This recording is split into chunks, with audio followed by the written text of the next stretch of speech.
son nom l'indique, un parc de machines très diversifié, cardio training, musculation, sur des surfaces d'environ 1000-1200 mètres carrés ou plus, dans des villes bien sûr, grosses métropoles, de minimum 100 000 habitants. On a l'objectif de développer nos enseignes et le développement va se faire fonction de la situation géographique de notre candidat. Positionnement géographique d'une ville de 50 000 habitants imposera davantage Lady Moving ou Moving, une ville de plus de 100 000 habitants imposera davantage Fitness Park. Le niveau d'investissement va aussi quelque part inciter certains candidats à se positionner plutôt sur un Moving que sur un Fitness Park, car les investissements sont différents, les apports personnels bien sûr aussi différents.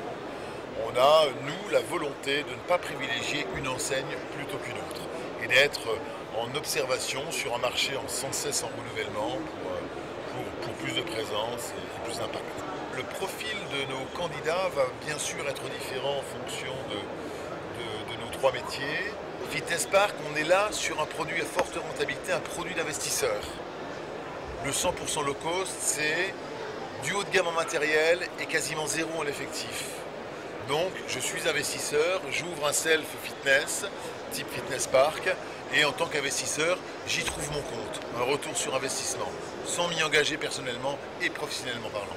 Le métier reste le même, qu'il soit couconné dans une ambiance Lady Moving ou sur de vastes espaces chez Fitness Park. Donc le métier, c'est notre domaine depuis 25 ans.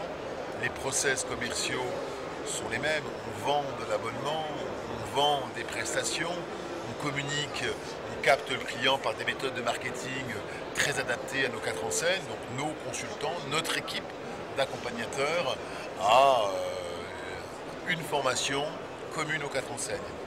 En ce qui concerne l'amont, l'avant-ouverture, on est dans la même problématique, rechercher des locaux, qu'ils soient de 250 m² ou 1000 m², accompagner en banque un de nos candidats franchisés, les argumentaires sont les mêmes. Non, on a cette capacité d'être polyvalent en ayant les mêmes personnes sur nos 4 enseignes et donc nos 3 métiers.